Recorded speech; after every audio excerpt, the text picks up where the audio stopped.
Gentlemen of the Bigs, it is Wednesday, September 25th, 2019. A few days late on this one. Uh, we had some scheduling snafus. I had an issue with my car that cost us Monday. My co-host had Blacklist on Tuesday. But here we are, and it's time to go over the semifinal matchups. It is time to put to bed another fantastic run by this guy. With me, as always, and a man in the finals this year, Benjamin Aloysius Nisman. How are you, sir? Joe, I'm doing unbelievably today. A lot better than I could be if things had turned out differently. And I don't know what to say, man. It's just, I'm so, I'm speechless to be in here, man. I'm going to try to get through the show without gushing, but it does feel nice to be the guy to stop something that I didn't think was possible. It felt like it was an unstoppable run until someone could do it. There's a lot more to be done as far as, finishing the job. On the other side, an amazing bracket. Just the two of those guys, Jason and Mike Haber, just going head-to-head, toe-to-toe, everything that they could. They pulled out all the stops. Their matchup was unbelievable. Mm-hmm. We got a lot to talk about as far as the future of our league. Yep. Joe, the streak is over, man. So I do appreciate that you're willing to pull it all together and break down what happened here. A big change in the league has just occurred, and I think it is for the good. Yep. I'll say this much, and we talked about it a few weeks back that, when I went on that really good run for the last like 2 or 3 weeks in order to get me into the playoffs, right? That I thought maybe this team didn't even deserve to be in the playoffs, and that there was a case to be made in my head going back as far as week, I don't know, 20, 22, somewhere in there, 20, 21, that this certainly wasn't a championship team that I had put together. I am overjoyed that I will have yet another top 4 finish this year, and for the streak to come to an end here in the semifinals against one of my best friends in the world and a friend of over 20 years. And no less, we're going to see somebody's second ever championship here this week. I wish you all the luck in the world. I'm rooting for you, buddy. Go get yourself your second title. It's been a long time coming. It's been 13 years since your last title. It's time for you to go get one. And I appreciate the kind words, man. Like, you're one of my best friends also, and it's weird that it was the commissioner that had to do it, basically. It was put in front of me, and Joe, I'll be honest, man, it's a matchup I didn't want. You saying, like, that you were going to kick my ass last Monday, it kind of put me in my place, sort of, and just, I knew that I was going to fight, but, like, I was also, like, trying to fight being mentally defeated by the fact that you knew what you were going to be doing out there, and you had so much success. You were on an unbelievable run, a winning streak that already had stopped by 1. I think there might have been a stat correction there during that, but that was the one loss. I thought, like, it's going to be hard for him to win, like, 9 in a row to win another one, but there it was. So, I mean, you could have just went on another run as far as I was concerned. So, it wasn't a matchup I wanted. I understood the law of averages, that you had already beaten me twice this year, and I had only beaten you, 3 times in 7 years we had figured out. So, all that said, the finals, just being here, man, I had a lot of support from other guys texting, just like, wow, way to go, you're doing it, and I got to be honest, man, I was never putting the cart before the horse. I had a lead in this thing, and I guess I don't know how I never lost the lead, besides the fact that my offense kept me in it, and I waited until I would make a start. I didn't want to start someone that I would regret. that this is the end of my season because I played the wrong guy. And I was playing against a guy that, and we'll talk about, the really disappointing decisions we made, Joe. We made a ton of very disappointing ones that cost you your season. Uh-huh. You could very, very much say that. So, but at the same time, Joe, credit the fact that you streamed some starters that put me on my ass. Mm-hmm. I was just, floored by your ability to just pick whichever one you wanted and just it would work out for you. Mm-hmm. It was really, really an incredible matchup. I understand that the score is 13-7, but it wasn't really that lopsided. There was really, blows. And by the way, this also goes for Jason and Mike's matchup because the two of them were also just, battling it out. Oh yeah, picking up pitchers. There was such a nice free agent pool for the four of us. So it was nice to be able to, know that there wasn't as much competition every single morning. But at the same time, Joe, I was waking up at 3 a.m. I think, or staying up till 3 a.m. And you knew it. You knew that no matter what, I wasn't going to stop fighting, man. Nope. It didn't matter how big the lead was going to be. I was going to use all 13 moves. And the plan was to try to not use all 13 moves against you, but that's how it went, man. I did whatever I had to, and the streak is over. Yeah, let's dive into it, man. You get me on a 13-7 win. It was 13-8 after Sunday with a stat correction that gave you that took an error off of your board. That ties that category and takes one category win away from me, making it 13-7. Close categories this week. You won by a double, a triple, 2 saves, and a homer given up by a pitcher. I won by a loss, and again, we tied in errors. On your bench this week, you went 5 for 12. That's a .417 batting average. A run, 3 doubles, a homer, 8 RBIs, 2 walks, and 2 strikeouts. There's only one spot. There were only 2 days you had anybody on the bench in this matchup at all. It was Tuesday and it was Friday. The 1 for 6 performance on Friday at the end of the day doesn't matter. It's the one I think you kick yourself for is Miguel Rojas on Tuesday. I think we talked about that off air. Yeah, we did. That was one that I actually felt like, if you can liken it to a baseball game, that it's the 3rd inning and I'm in my dugout and I have a lead, but I feel mentally defeated because I have bases loaded, nobody out, and a chance to just really cash in and put the hammer down really early. And Miguel Rojas, I even thought about doing it when I saw Mike Haber pick up John Burry. I'm like, yeah, let me piggyback off that. He has the leadoff guy. I'm going to take the number 2 guy. I have him. I should play him. I just felt like you and me, man, the Mets, Wilmer Flores, had to be involved in this matchup. At the same time, Miguel Rojas was a guy that you had. So I wanted to play him, right? Yeah. So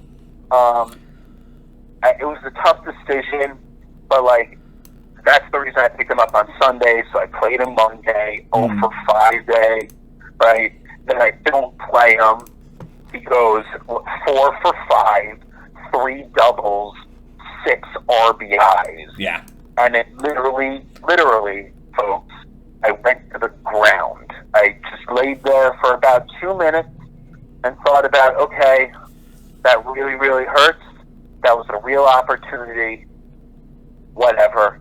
It's Tuesday. It's not over. Shake it off. There's still a lot to be done. Mm-hmm. But it's all right, let me just then play him on Wednesday and see what happens. Oh, another 0 for 5. Okay. So he's 4 for 5 on my bench, and he's 0 for 10 for me. Mm-hmm. What's up with this guy? I can relate. I can relate. We'll get to my side here in a moment. The one thing I did notice is that there were a lot of guys you were picking up that were at one time or even earlier in the week on my team. You picked up Willians Astudillo and played him on Sunday, I believe, or Monday, I believe. Which I love that kid, man. I love the fucking memes. I love that he's basically position player Bartolo Colon. Like he's. I just hope that the Twins utilize him going forward. When it comes to Kenta Maeda, you grabbed him for a relief spot. It's a guy that I ended up dropping and nearly cost me a week. It certainly cost James McCloskey his season. That was my waiver pickup. Yeah, Maeda. He was solid for you. Gave you a nice clean inning. The one pickup though that I think swung this matchup, especially late in the week, is Shed Long, man. Tell me about Shed Long. Yeah, Joe. I wish I could tell you more about Shed Long, because the way it worked out was on Wednesday, I'm about to go to sleep, and I'm pretty sure I don't really need to wake up too early. I go to sleep thinking to myself, I will not pick up an infielder. I will not pick up an infielder. I refuse to make a move for an infielder. It's just a recipe for an 0 for 4 3 strikeouts. It's a recipe for a possible error. I will not pick up an infielder. Mm. So then on Thursday afternoon, some lineups come out, and this guy's leading off for the Seattle Mariners. I'd never heard of him. But it looks like he had, a 3 or 4 game hitting streak. So I said, what the hell? And I picked up an infielder. And it's possibly the season changer. It's arguably my MVP, but Joe is a lucky move. It's a guy that I thought was hot and fit the spot and was a leadoff hitter, and I was just going to come at you with as many leadoff hitters as I could. Mm-hmm. That kind of stays as the strategy most of the time, and in this case, I never, even after he had a bad game for me, I didn't say that was it. I stuck with him. I didn't drop him. It worked out on Sunday as well. The triple, incredible. That's had a brilliant series for me. I think he had 9 hits all told. But I'm still, man, it hasn't settled. It hasn't settled in. I got to be honest. And when we start talking about your bench, we'll see how things started to unfold, and we're going to talk about that a lot, I'm sure. But for me, it's registering. Mm-hmm. It's a spot I haven't been in since 2012. It's 7 years. It's a good amount of time to not be in this spot. So besides the fact that it means so much because of who I beat, because of the that I was such a big underdog going in, because it did require the two of us to really use our brains for 7 days, dude. And I want to thank you for an unbelievable experience, because this is something that I made a long time ago. You were there in the beginning parts of it, and you've made it into something that I have to work to win. It's a video game that we created and made better, because of the competition. And although a lot of people will say it's more luck than skill, I can argue that you make your own luck and you can change your luck.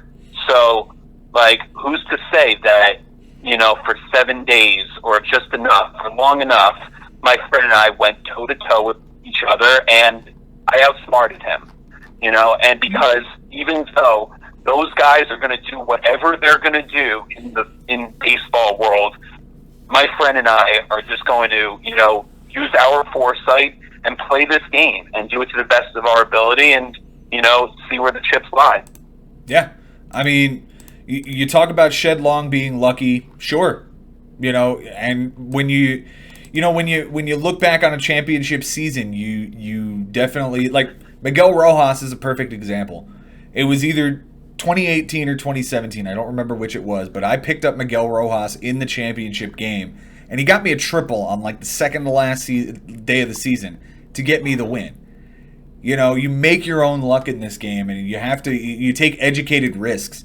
And you talked about it. You didn't want to pick up an infielder, but this kid was hitting hot at the top of a lineup. He fit every single part of your strategy against me. And he paid off. If he doesn't pay off, okay, then, we might be talking about something different here. For me, it was a case of I'm going to come in here, I'm going to punt relief appearances, and I'm going to punt saves. I'm not going to take these guys out of my lineup, but I know I'm not going to win that. my strategy was I'm gonna pitch to a ton of innings. I'm gonna do what I do every single matchup, specifically against you. Pitch to innings, pitch to wins, pitch to strikeouts, and keep my ERA as low as humanly possible. I won 5 categories on the pitching side, and 4 of those were innings, wins, losses, and strikeouts. And I won ERA as well. You won ERA towards the end. Something crazy happened there. Yeah. I was believing in the offense I had assembled because of what had happened the last 2 weeks. And it's arguable that if I play this the correct way, which we'll get to in a moment, that maybe I do get the win here. But, you say that, we went toe-to-toe and you outsmarted me. You're absolutely right. You outsmarted me and I fucking outthought myself. Let's go to my bench real quick and I'll explain what I'm thinking here. I went 19 for 52 on the bench. That's a 365 batting average. It was a 40-point difference in average. Do I think those all 19 hits will make a difference? Yeah, probably, but I can't play it perfectly. But what I could have done is gotten one of those 5 doubles on my bench. Or 4 of those 13 RBIs I left on the bench. Or 4 of those 7 doubles on the bench, Joe? I had 5 doubles on the bench. I thought there were even more than that. Yeah. Wow, okay. 5 doubles. It was 11 runs, 5 doubles, 2 homers, 13 RBIs, 2 steals, 7 walks, and 10 strikeouts. It's a hell of a line to have on my bench. The steals don't end up mattering all that much, but it would have been very easy to get those in there. And it comes down to it comes down to 2 players, Oscar Mercado and Tommy Pham. I had assembled what I thought was a really strong outfield in Juan Soto, Tommy Pham, and Giancarlo Stanton. And I thought those were the 3 guys that, like last year, of JD Martinez, Mike Trout, and Christian Yelich, those guys would carry me. Well, Stanton doesn't ever come back, and Juan Soto was an absolute, unmitigated, pasteurized fucking disaster this week. So, okay, I've got to find a way to get the rest of my guys, Oscar Mercado, Brandon Nimmo, and Eloy Jimenez. Those 3 guys somehow have to be the guys who carry me, and I have to play them very, very carefully because, as we talked about, Brandon Nimmo strikes out a lot. Oscar Mercado is a rookie. I can't really rely on him. On Tuesday, I had Mercado benched. He goes 2 for 5 with 2 runs, a double, a homer, an RBI, and 2 strikeouts. Tommy Pham's 0 for 5 in center field. The next day, okay, Mercado's hot. Let's flip him. I'll put Pham on the bench. So on Wednesday, Pham goes 5 for 6 with 3 runs, 2 doubles, 2 RBIs, and a steal. Mercado's 0 for 5 in center field. Shit. All right. Friday. All right. Tommy Pham. He's the guy I drafted. He's the fucking hot one. Let's put him in the lineup. Mercado gets the bench. Mercado, 2 for 4, 2 runs, a double, 2 RBIs, and a stolen base on the bench. Tommy Pham, 0 for 5 with 3 strikeouts. They went 0 for 15 for me, and 9 for 15 on the bench. Disgusting. I outsmarted myself, and it cost me my season. That right there, those 3 days, those 2 players. And let's not even talk about the fact that I was playing Robbie Cano in Colorado. I was expecting slugfests every single day. And Robinson Cano was hitting in the middle of the lineup. He's off of the injury, hitting right behind Pete Alonso. He's going to be, he's going to be in the pennant race. Yeah, they're in the pennant race. Like everything is lining up for me to play Robinson Cano. Luis Arraez on the bench. He went 6 for 9 over those 2 days. And Robbie Cano, 1 for 7. That one hit was a double, right? It was. He did have 2 doubles for me. So, yes. Yeah. But Arraez had a double on the bench. And 1 double on the bench on Sunday. It was tough, Joe. You really were married to playing Cano and Stanton live. You know? They had to give those guys playing time. Nimmo, too, and it worked out. Like, he gave you a couple of dingers, and you're looking like, hey, you know what? It's either a dinger or a strikeout or a walk with him. He's one of those, 3-result kind of players, and that's what you're getting out of him, weirdly enough. And the thing about So- Nimmo was that I knew I was up against a team that would get on base much higher than any other team I faced during the year. And Nimmo fit the mold of a guy that I could plug in and that would help my on base percentage time in and time out. And he did. He got on base at a 421 clip this week for me. It just certainly wasn't enough. It's a tough question. I mean, you could probably do the numbers and figure it out to decide which guy didn't need to be on your team this week. It was either Stanton or Nimmo. It probably wasn't Mercado. It probably wasn't Pham.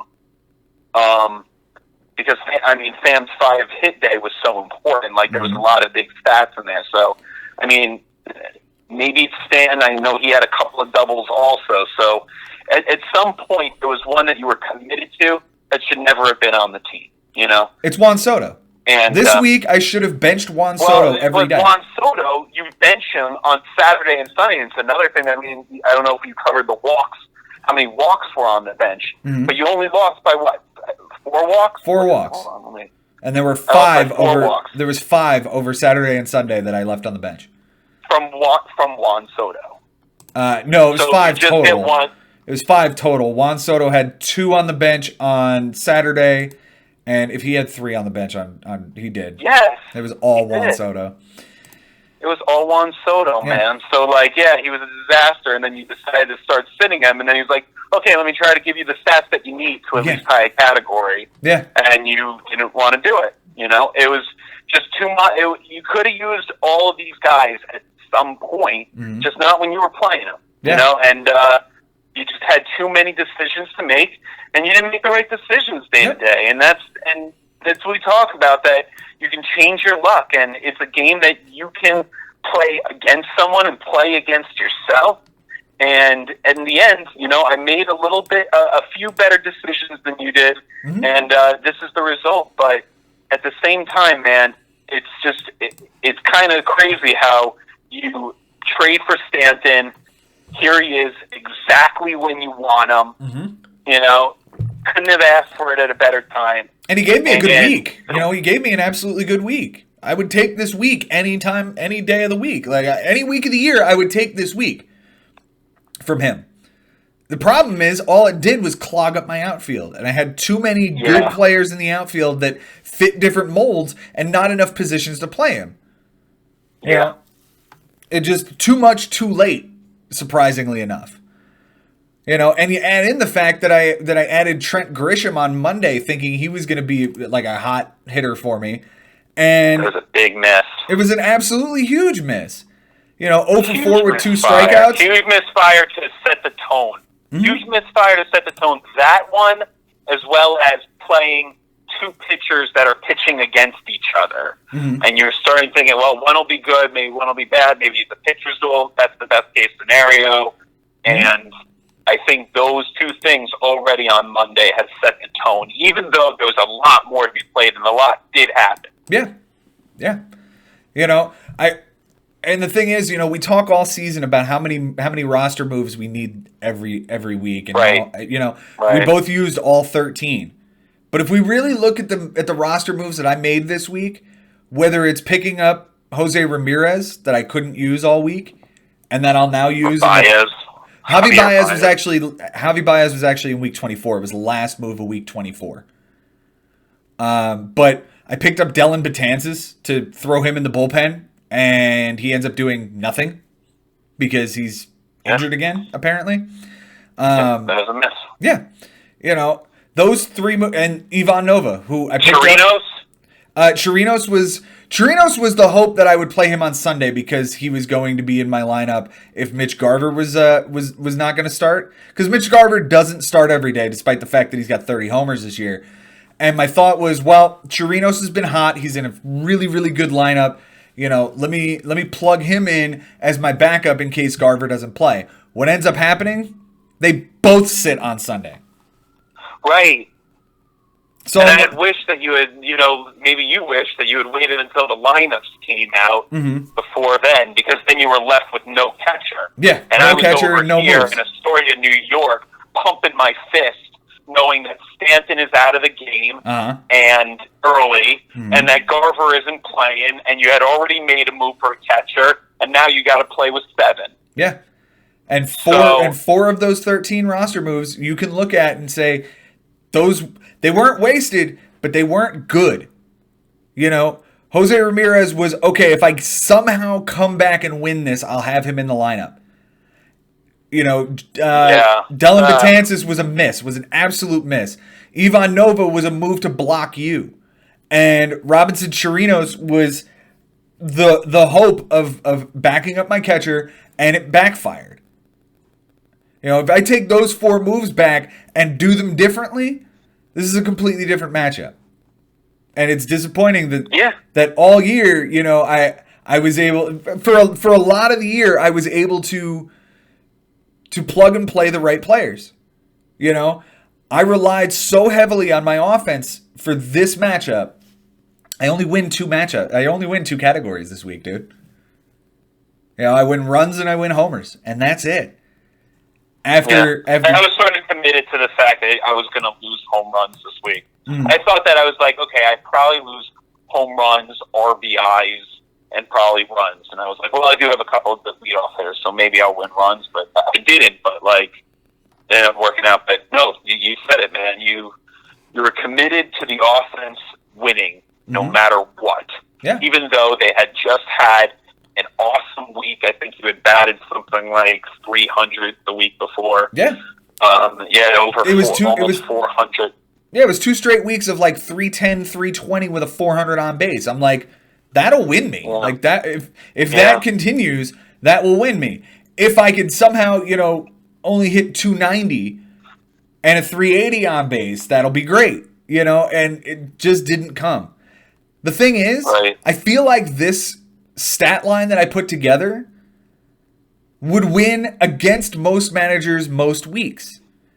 I mean, Christ, Benny, it took you 3 triples to win that category. There's not many weeks where anybody gets 3 triples. You know, it took almost 40 runs to win it. It took 10 homers. You know, a 255 batting average is competitive. It's not good, but it's competitive. In fantasy, I would say that's below the average. Sure. The on-base percentage wasn't great. It was 314. That's also not good. But my pitching line was solid. Outstanding. You know, a 113 whip should win you most weeks. It didn't. Your selections with which pitchers to go and get, which ones to start or sit, like, I mean, you didn't sit any of them, but I'm just saying that your decisions on which ones, I don't even know what Rob Mack is, you know, but that was a good call against the Royals. The Homer Bailey pickup, every single thing you decided to play. Thornton was a big one that I had thought of. Merrill Kelly, I swear, after all the other good performances that you had, Verlander, of course, Berrios, he pitched, well enough? He was all right. He was okay. Yeah. The start in Kansas City wasn't good, but the White Sox start was very good. Yeah. Just everything after the next seems like a good pickup. I think I'm forgetting somebody else on either Tuesday or Wednesday. Sean Manaea. Manaea, right. Unbelievable. But I thought that when Merrill Kelly was pitching, I could have sworn, like, that he was pitching for you. Like, I thought, like, he was in our fantasy world. Like, why is this happening? Every single guy he grabs is throwing, like, goose eggs no matter what. And I couldn't pick up a pitcher because anything I do that blows it out of proportion too early might stop you from continuing the pitch. Yeah. So I need you to keep pitching, just keep going until the mistake happens. And eventually it did. Yeah, Berrios, I hit 37 innings by Wednesday and I slowed down. Incredible. Yeah, I hit 37 by Wednesday and I slowed down and I said, okay, I've got my minimum. And your ERA was like 2 at that point. Yeah. Something insane. Yeah. Yeah, it was like in the really low 2s, and I'm like, all right, I can't afford to stream the rest of the week like this. He's got to get to the minimum. He's got to come up and catch me, and his ERA and your ERA had nowhere to go but up. There was no way I could believe that you were going to pitch to a fucking sub-2 ERA. and you brought out a bit of the pride and ended up throwing Ronaldo Lopez against me after he had a bad start for me earlier in the week. I started him against Minnesota. You started him against Kansas City. You put those two against Detroit. Oh, Detroit. You throw those two starts up on a wall and say, guys, which one of those starts is going to be the better start? 100 out of 100 fantasy baseball players will point at that game in Detroit and go, he'll pitch 7 innings and give up 1 earned run and strike out 5 guys, and it'll either be a no decision or it'll be a win. That's not what happened. Neither of the starts were good, but the Detroit start was worse. He gave up 3 homers, 4 innings, and 11.25 ERA. Mine against Minnesota, 5 1/3, 2 walks, 2 strikeouts, and 8.44 ERA. You know, if you want to just break down the difference in the pitching, it might be that. On Monday, you know, Joe, it's the difference of it happening on Monday versus happening on Sunday, and there's less to lose with it happening. Right. Because the reason for it was getting innings. For you, there was a different purpose in mind on Monday doing it. You know, I think it was collecting, you know, some strikeouts. Possibly this is a pitcher's duel. Like, for me, it's I need to get the minimum, and I don't believe Nicholas can do this in Wrigley. I don't want to get schooled because some stupid umpire refuses to call strikes for Mikolas because the game's in Wrigley and Chicago's in Paris, desperate to not get swept. Right. Mikolas was a start that I didn't want him on the road necessarily, no matter what. But, like, in those circumstances, it just didn't feel right. I needed someone else to help me make the minimum. It was a terrible pickup. Probably basically the worst possible pickup of free agents. But the bottom line was he got me the innings to get me to the minimum. That's what and at that point, I had been misfiring how many times with relievers, Joe. On the day that I need them, Hirano, I spent too much time with Chafin. There was, I think there was at least 1 more or 2 more guys. The guy in San Diego that I picked up. But, Wingenter? I got a good inning from, what's that? Wingenter?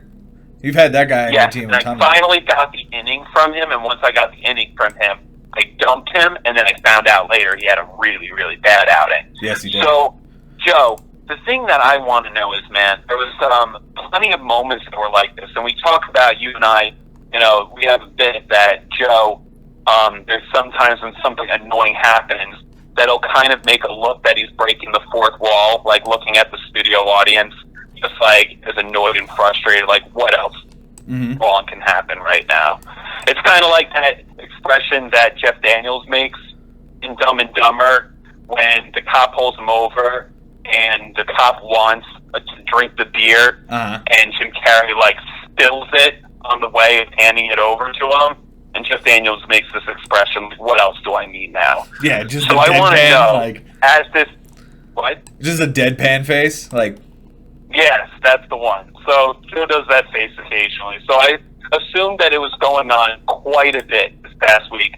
I want to know which moments that's when that happened for you, because I'm sure there was a few, and I'm sure it just continued to happen, and one was worse than the next. And as you thought you were getting back into it, then the next one. Yeah, it absolutely is the 3 days of Mercado fam, you know, not playing it the right way, absolutely playing it backwards. You know, missing on those 3 days, the 17th, the 18th, and the 20th. By the time the 20th happened, that was that moment where I get piss spilled on me in front of a cop. Like, what the fuck? I'm done. Like, this just isn't happening this week. And it's the worst time for me to play an 0 for 15 when these guys are going off on the bench. You know, Pham was bad enough. If we just consider the Miguel Rojas benching and the Tommy Pham benching a wash, I probably could have survived it. But the rest of it just, you know, it made me make this face. And that's it. Like, that's the end. Awesome. You know. All right, let's go to key players this week, Benjamin. For you, who won the week, it's once again Carlos Santana. 476 average, 538 on base percentage, 7 runs, 2 doubles, 4 RBIs, 3 walks, and 2 strikeouts. Trey Mancini wore me the fuck out. I was watching him on Monday when we were doing the show, and between him and Victor Reyes that day, it was okay. This is the 8 ball I'm already behind, and this is like the first game of the week. Mancini goes 462 with a 484 on base, 4 runs, 4 doubles, 2 homers, 10 RBIs, a walk, and 6 strikeouts. And I talked about Shed Long earlier, man. 471 average, 526 on base, 5 runs, 2 doubles, a triple, a homer, 3 RBIs, and 2 walks. I don't want to get away from this without talking about Victor Reyes as well, who's been the most ridiculous find in the world for you the last few weeks. 345 average, 333 on base, 3 runs, a double, 2 triples, a homer, 6 RBIs, a steal, 6 strikeouts, and an error. Your offense was fantastic this week, Benny. It was everything that you needed to be. You hit 295 with a 371 overall. Swept the majority of the offensive categories. Again, we talked about it earlier. We're tied in errors, and the only ones I won were runs and homers. Yeah, no, I mean, and it just seemed like the little pickups that I made here and there just seemed to work. I mean, even a Monday pickup of Irvin on Cincinnati. Mm-hmm. But, I mean, it's just a one-day thing, and I need to fill a spot. I'm going to use one of my moves here. Well, all he did was steal me a base, grab me a walk, give me an RBI. It was a nice 1 for 3, so, hey, I'm going to take that. Alex Gordon was a decision. I was like, you know what? After that game, when Homer Bailey was awesome, it was him versus Duffy, and Gordon actually picked up a couple of hits, even though no runs really were scored. No, it finished at a 1-0 game in favor of Oakland walking off. And I said, you know what? This guy is a doubles guy. I'm really frustrated about doubles. So he's got 30 doubles. Like, I got to assume he can hit a double, right? That's what he does. Yeah. So I pick up Alex Gordon, man, and the first was on a Thursday, and I was committed to Gordon. I was like, I'm committed to him and Miguel Cabrera. Like, I'm really, I was thinking about Gordon, man, since, Wednesday. Since I had given up those doubles, I was just like, I got to think about doubles, guys. That's my thought process. It could blow up in my face and it'd be a wasted move, but, that's what I'm going to do. So on Thursday, he gets me a multi-hit game, right? And I'm like, well, that'll help. I still need that crap on Thursday. That's important. And I stuck by him. And then he finally got me the double when I played him. And I was, that's what I played him. That's what I got him for. Exactly that move. And it was so critical at that point. So, to me, man, I don't know who to give the MVP to. It could be Mancini. It could be Shed Long. It could be Carlos Santana. So I don't know. Yeah. What do you think? If I'm honest, I think it's Trey Mancini this week. He gives you 10 RBIs. Without him, there's and the batting average, the on base percentage were leading your team. With the exception of Carlos Santana, who's an anomaly. This is a guy who he gave you 40, led your team in doubles with 4. These are all categories that you won, especially the doubles winning it close. I think you have to give it to Mancini here. He really, really carried a load for you. Well, Mancini was 12 for 26, and Carlos Santana was 10 for 21. So I don't know if that changes your opinion of it, but maybe not. No, I think it's Mancini this week. I think it absolutely is for you. Pitching wise, Shed Long. His triple.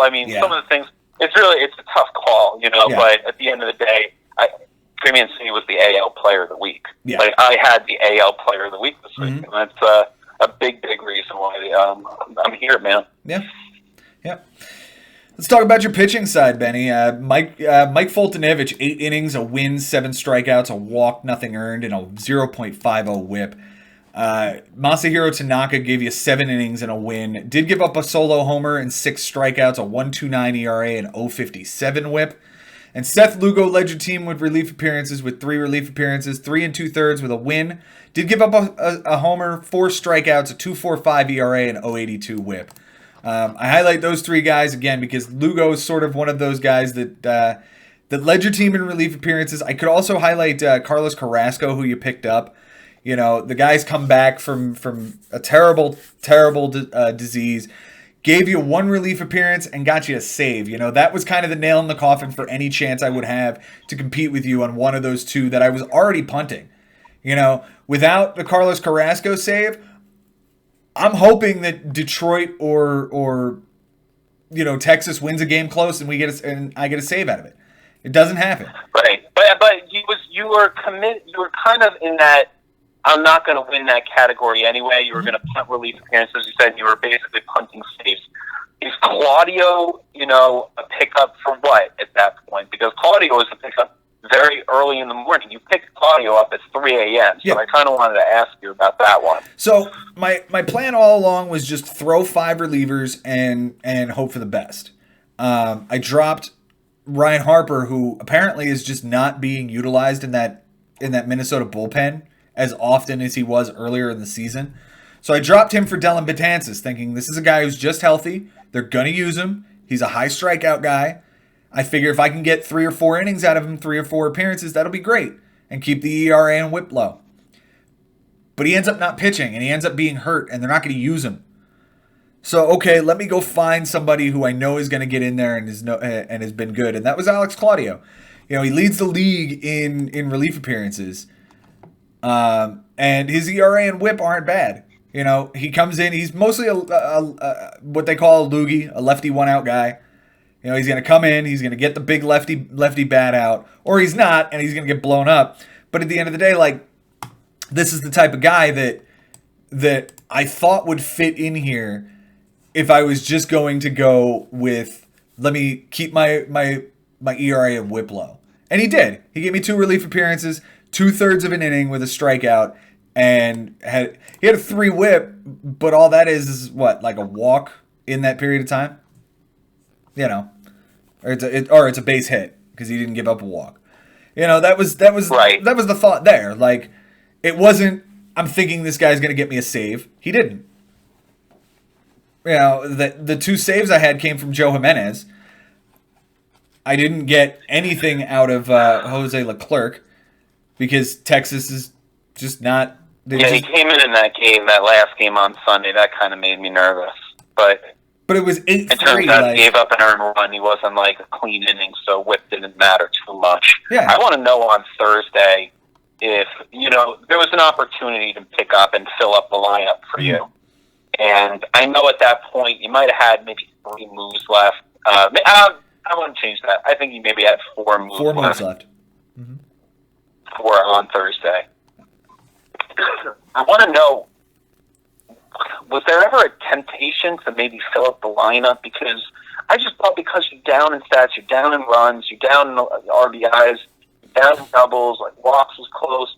Was there ever like this thought that like I need to catch up here? I have a utility spot available. Mm-hmm. Like my favorite, you know, I can find my favorite guy out there. Was there a couple that you were targeting? Was this a strategy you were ever considering on Thursday? I liked the idea of, well, first of all, Thursday is always a short day. And it was a case of... And you had picked up someone in the lineup still, right? Because, I know you picked up somebody. I picked up Jose Ozuna. Right. And all that guy did was strike out once and get me an error. So that was a fucking awesome pickup. You know, I had seen this guy hit well for other managers this season. I thought, okay, you know, this will fit where I need him because I think it was a third baseman, and I plugged him in there.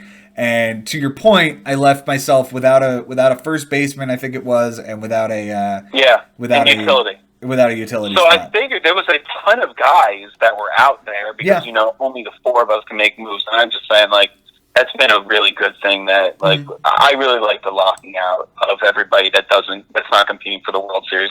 Like even now I'm playing in the final, it's just like awesome. Like it's just there's so many possibilities that you can make and make a mistake by making because there's so many good options out there. So I just, even though you know we talk about how as the season goes on that you know it's dwindling and there's not as many options out there, it feels like there are plenty of options out there. So I just wanted to throw that in there. Yeah, Okay. yeah. In hindsight, I probably should have. In hindsight, I probably should have. That probably maybe that gets me my double. Maybe that does something else somewhere along the line. Was there anyone you were looking at? I can't really remember at this point. I know let me take a look at the schedule. Who was playing that day? I mean, I know Miguel Cabrera was out there. I didn't know if that was I don't. I wasn't feeling that one. I watched him. I've watched him struggle, and he's kind of old now. Like I wasn't at that point. I was behind on a ton of categories. I wasn't feeling like on base percentage was something I would be able to catch. I was more thinking I'd be able to catch average, and I felt like if I was going to catch average, I would have to keep my keep my at bats lower and hope that my guys hit again. Right. I don't know. That was something that actually did surprise me. That I think that was a time, because you're playing catch up now, and the season's on the line, and you don't know when you're going to need certain moves. Right. So I will say, like, the Jose Ramirez pickup stunned me. The Chirinos pickup before lineups even came out stunned me. Yep. The Baez one stunned me because why not just go for a pitcher and try to pull off the miracle on Sunday? I mean, the Betances again, that one's not as much your fault, man, in my opinion.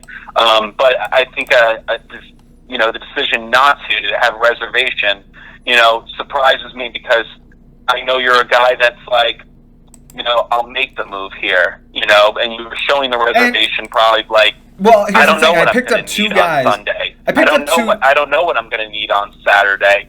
So why am I going to misfire on a hitter that goes 0 for 4 and 3 strikeouts?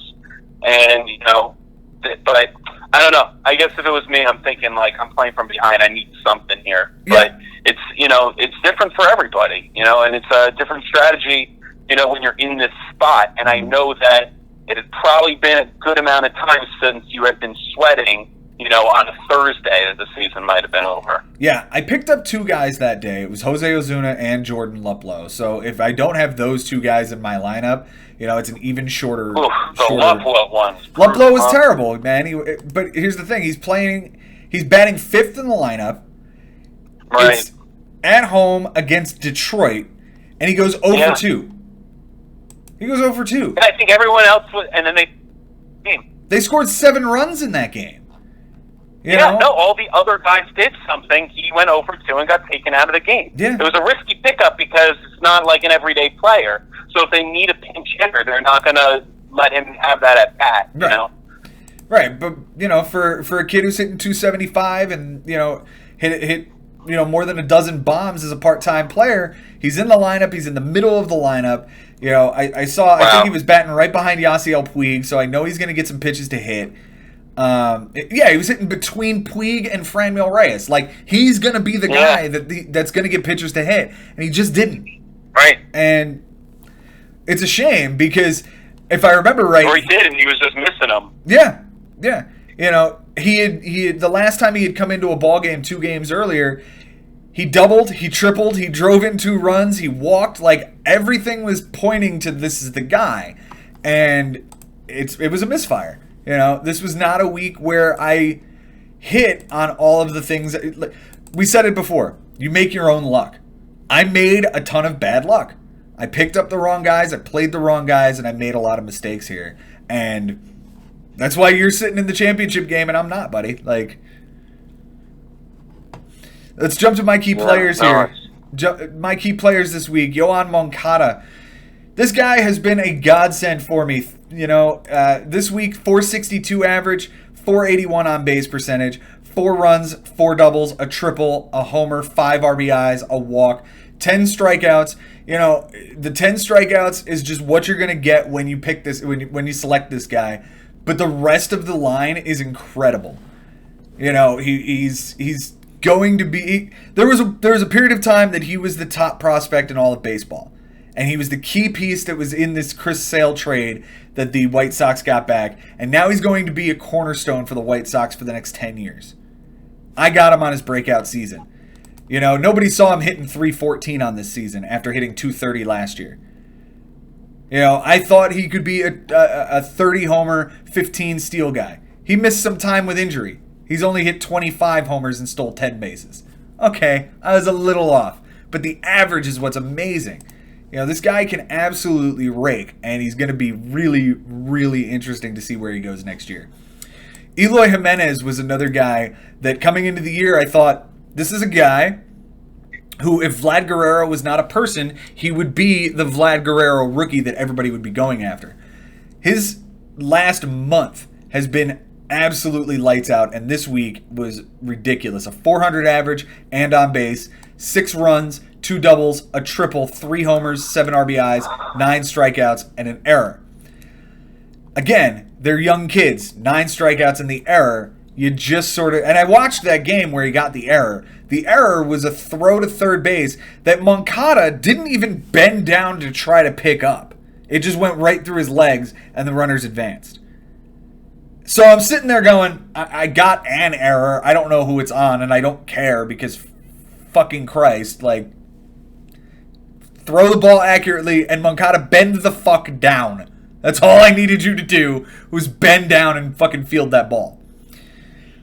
Finally, Giancarlo Stanton, 300 average, 385 on base, 3 runs, 2 doubles, a homer, 3 RBIs, 2 walks, and 4 strikeouts.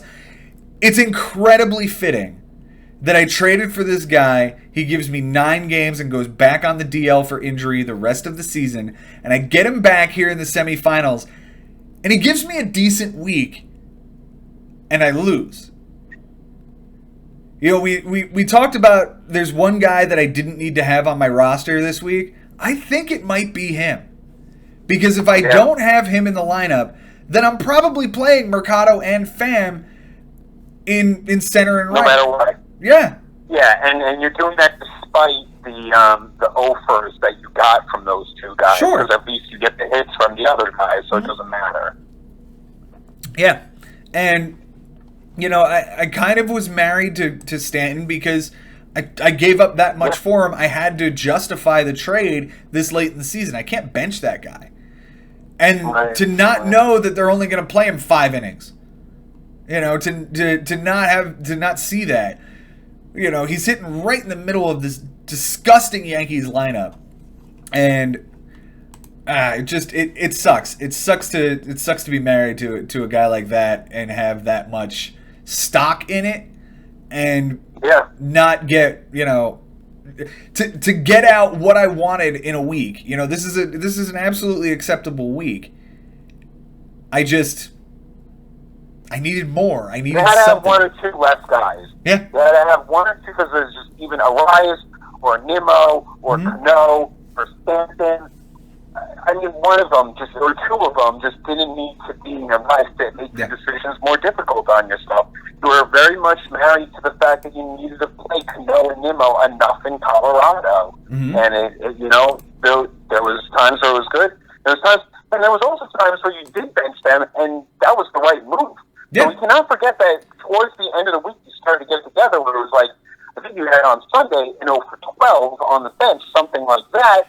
But unfortunately, Soto had the 3 walks that could have gotten you much closer if things go better on these other days. So, again, too many decisions to make. You had the right guys. You had the winning team on your team, Joe. You had the right roster. Yep. You didn't need to pick up any hitters, technically, probably. You just needed to play it right. Yeah, and I didn't. And here I am. Yeah. And the reason why is that when we transition into the pictures, you can just go ahead, Joe, and list every one of them because it was an amazing show that you put on. Everybody but Ronaldo Lopez. Like, everybody but Ronaldo Lopez. You know, whether it's Verlander, whether it's Merrill Kelly, whether it's Charlie Morton, whether it's Sean Manaea, who gave me a good start, whether it's Brandon Woodruff's 2 innings that he comes back from injury, Homer Bailey, and Trent Thornton gave me a good start. You know, those guys. It was one of my best pitching weeks all season, and I thought if my offense can hit, all time. Yeah. Here's the thing. My strategy coming in was my offense will carry me. I just need to win a couple of stats in pitching. I won my pitching stats that I was looking for. My offense just shit the bed. Like, I just mismanaged my offense to where I cost myself my season. Benny, we've been talking about this matchup almost an hour now. Let's jump over to something else.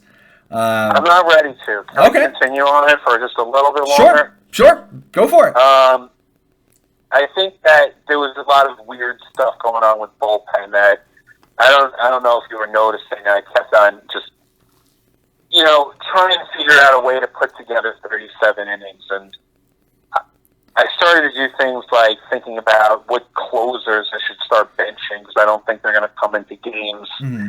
And I don't know if it was kind of a mind fuck for you when you see, and I'm just like, oh my God, it was definitely Wednesday, man, where I benched Jansen, and he had played on Sunday, and I believe he had pitched on Tuesday. I'm like, this guy is getting worn out. They need to give him a freaking break. Mm-hmm. Like, he's not coming in the game on Wednesday. They bring him in the game on Wednesday, and I'm like, oh my God, I'm saving another clean inning. Because I had already left Soria on the bench. Because Soria pitched on Monday, and this was a guy that was like elbow. He's not, he might pitch on Sunday. He didn't pitch on Sunday, so I was like, all right, I'm going to leave him on my team, Joe. And he pitched on Monday, so I was like, okay, Tuesday I'll bench him. He might have the elbow thing. No, he goes 2 days in a row, and pitches great, right? So I'm like, okay, that one's on the bench. I'm putting him back. I'm not going to play him. I'm going to sit Jansen, and then Jansen comes in on Wednesday. And what shits the bed, blows the save, almost gets the loss. Mm-hmm. And I don't know what you were thinking when that happened. Like, wow, like this happening now too? I was not, if I'm honest, I wasn't really watching your bullpen, Benny. Because my concern was I have to make sure that, I knew that one way or another you were going to make the minimum. But by Friday when I saw you were only at about 30 or 32 innings, I'm going, how's he going to do this? He's going to put it on cruise control, and his bullpen's going to get this. But I wasn't concerned midweek. But by the time Saturday came and Saturday went, and you were still only at about 33 or 34 innings, I said, he's got to start a starter. There's no two ways about it. Right. He can't guarantee his bullpen is going to get it for him. And that's where the Ronaldo Lopez start came from. Right. That had to be the guy. And in the back of my head, and this is horrible of me to say, but in the back of my head, I'm thinking, can it rain there? Like, is that a possibility? Yeah. Like, if something happens there, like, if Mother Nature comes out and does it, like, okay. And on the other hand, I'm thinking, just don't start the game and go, like, 5 2/3 and get rained out and get him the complete game. Like, that will be ridiculous. Right. I think, but I do think that there was just, like, sometimes I bench Chapman and he wouldn't come in the game, and I bench Jansen, he wouldn't come in the game. So, like, I think those were times, and then, of course, like, Michael Lorenzen, I want him to come in the game on Sunday because it's been a while. I find out 15 minutes after the game starts that he's been sent home with the flu, like a bunch of other players. Mm-hmm. I'm like, are you kidding me? I go with Maeda. He goes 2 days in a row pitching after he didn't pitch like for so many days, so I only used him for the one, then let him go. I sit Kennedy when I think the Royals aren't going to necessarily win the game. They win the game by so much against Minnesota on a game that I believe Barrios pitched poorly. Mm-hmm. That was a big miss, man. They bring him in the game, and it didn't matter, but it was a clean inning. So I'm like, my God, there were so many opportunities here. I dropped Hirano, and then he finally pitches, Mm-hmm. There were so many opportunities to just get that clean inning. And I was playing reliever roulette all day. Yep. At the same time, I pick up Christian Vasquez. And that guy ends up being a big part of this. I think he's an unsung hero for me here, Joe, mm-hmm. because he gave me the stats that I needed, you know? And between everything that worked with the bullpen just long enough for me it didn't really matter which start. I mean, that was basically one of the worst starts that you could have, but I still had just put the thing on ice enough as long as I hit. And then Sunday, man, let's talk about Sunday. Because, Sunday was an offensive war, was it not? It was. But your team just flat out hit me. I only hit 250 that day. I had a ton of RBIs to try to get that close. I had a ton of runs to put that thing on ice. But you got your triple, you got your 2 doubles to match me. You got your 2 homers to match me. You got your steal. I mean, you were already up 2 steals. And you got another one to put that on ice. You had fewer strikeouts and more walks than I did. Sunday you really put the hammer down offensively on me. But the Lopez start, the Lugo homer, the Jansen run, those 3 things pitch you to a 9 ERA and cost you the ERA category because of what I threw out there. In hindsight, and I got to tell you, go ahead. I was just going to say that on Saturday, you're making a comeback because it's 11 for 33, a 33 average, 8 runs, 2 doubles, a triple, 2 home runs, 9 RBIs. Mm-hmm. I mean, you lose RBIs, but on Saturday you're throwing 9 out there. Like, a lot of these were so in play. RBIs was in play, walks were in play, doubles were in play, batting average was in play, on base percentage was in play, errors was in play, stolen bases was in play, and triples were tied. Yeah, it was a case of you had the chance on Sunday to beat me, Joe. Sure. In fact, I remember I was talking to James McCloskey, and I said, it's going to take an absolute miracle for me to come back here, but it's doable. And if the offense is going to do it, it's this offense. Like, I feel like this offense could just have a day where we go fucking nuts. I've seen enough of them over the last 2 weeks to know that that's possible. It just didn't happen. All right. My question to you is, did you ever have any thought of throwing Miles Mikolas in Wrigley on Sunday? Here's when I started to think about it. 2 hours before the game started. And then there was one other moment. One, because it's like, come on, this guy got you here.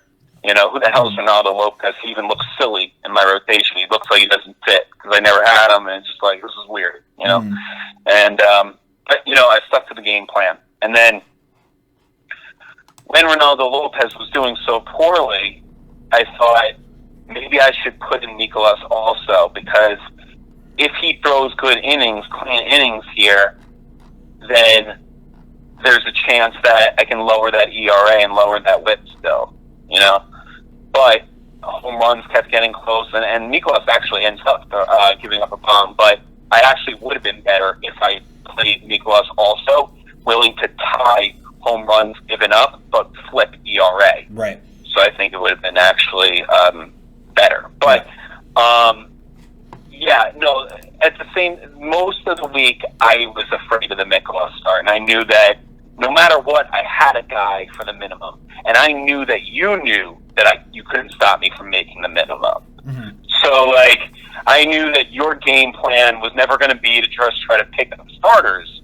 But I want to know then, what was the deal with, after this long of talking about Ivan Nova, you pick him up, this whole league is saying, oh my God, for how long this guy has been talking about Ivan Nova, you're going to stream him and put your season on the line. It was never a plan to start him. Nope. What were you blocking? I was blocking you. I was taking one guy off. What? I was taking one guy off. At that point, it was a case of, again, that pickup was Friday. So that pickup was Friday with every intention of, I'm taking this opportunity to pick up a guy, and I think he was facing Detroit that day, and that's why. It was... I thought Ivan Nova was Saturday. No. You sure, man? Positive. It was the 20th I picked him up. Okay, yeah, Dylan Cease might have been Saturday then. Yeah. I picked him up because the start was the next day. The start was right. Saturday. You're right. Right? You're right. Again, in Detroit. I wanted to take that opportunity off of your plate. I didn't want you to have the opportunity to throw that start. Well, I was never thinking about him. I was never considering him. And as it was, he threw 5 innings with a win, 3 strikeouts, a 3.60 ERA, a 1.60 WHIP. Like, he had a decent start. Yeah, if you throw him, Joe, you win WHIP.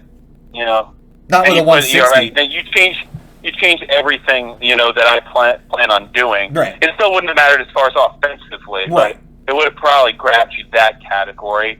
And if you do that, maybe you don't throw more guys on Saturday. I don't know.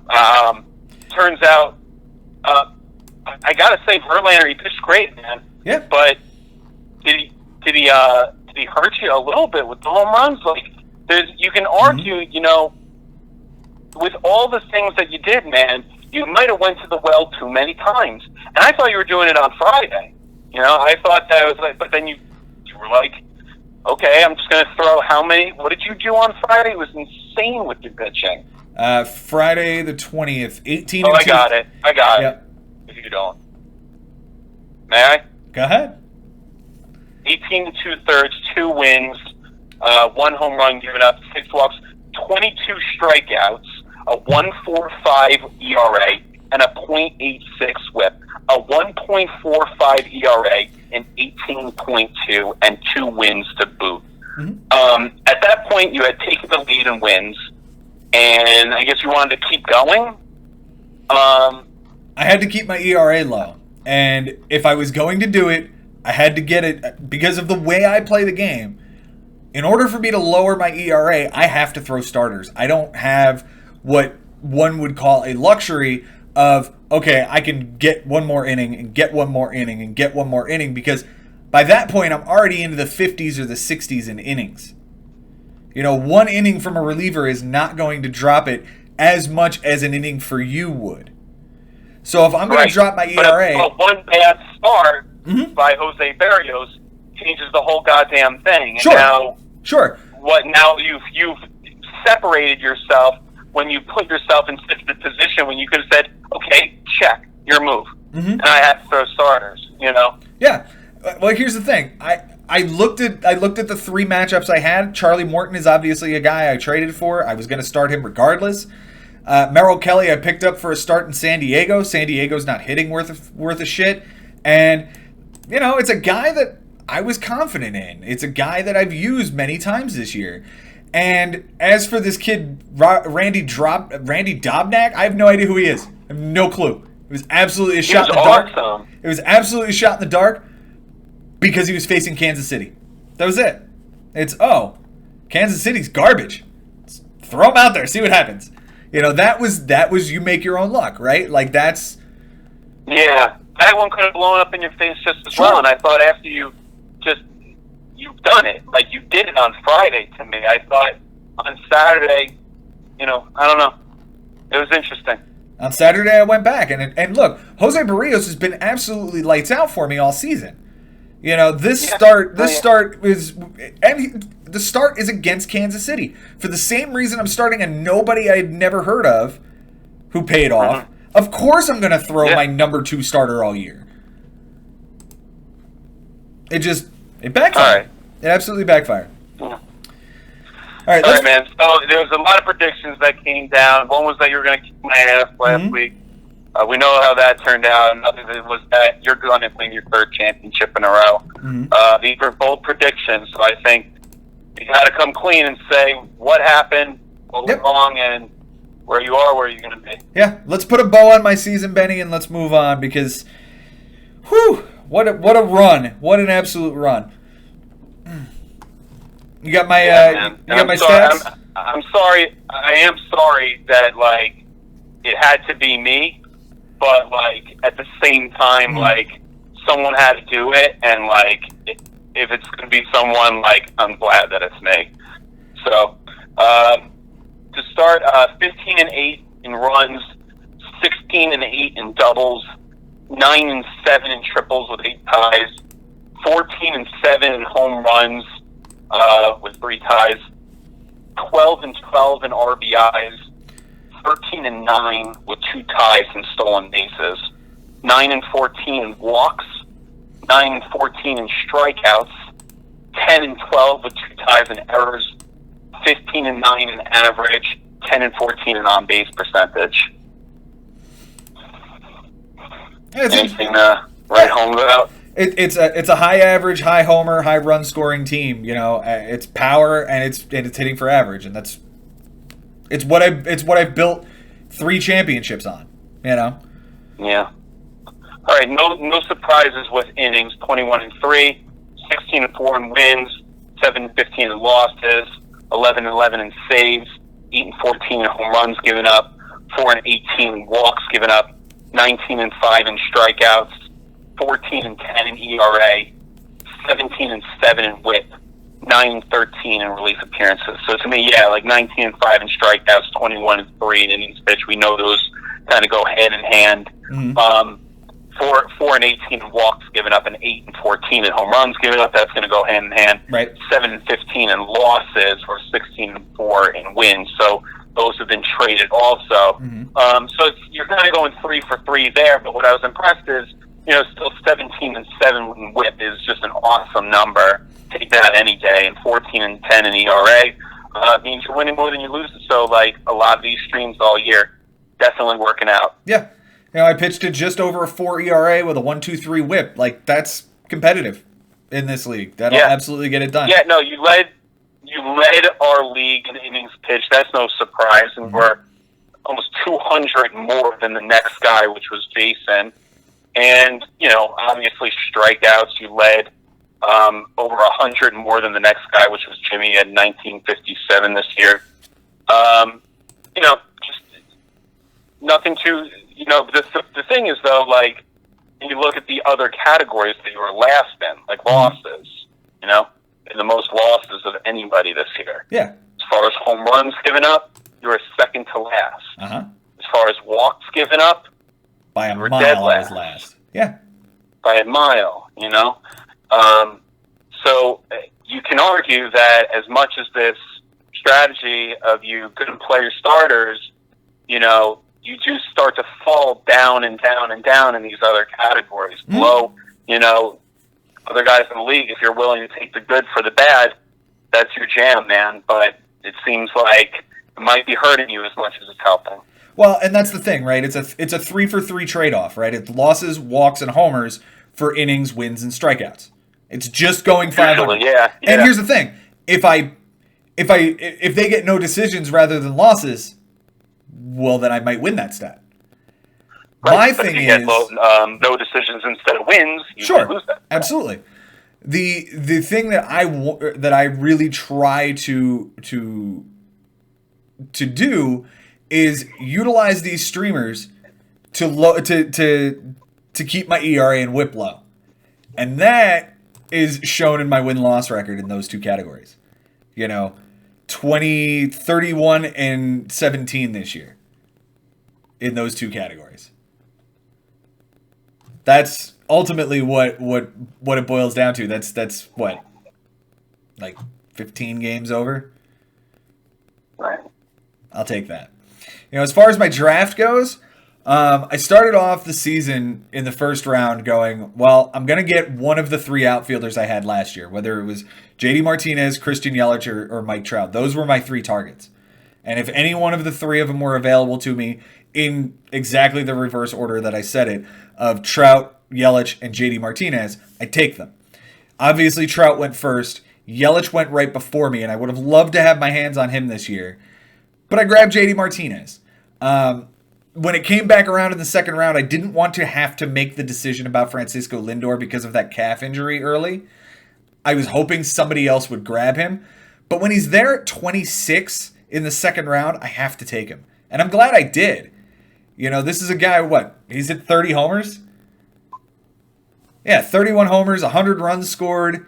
He has 20 steals, just an absolute stud in the second round. Came back and got Trevor Bauer, who I thought would have been a fantastic ace for my staff. He wasn't. Tommy Pham in the 4th round. Barrios in the 5th round. So my top 5 is 3 position players, 2 pitchers, with 2 outfielders. I go Jose Abreu in the 6th. And initially, my plan when I came into the draft was 2 outfielders, 2 pitchers, and a first baseman by round 5. But Lindor threw the wrench into that.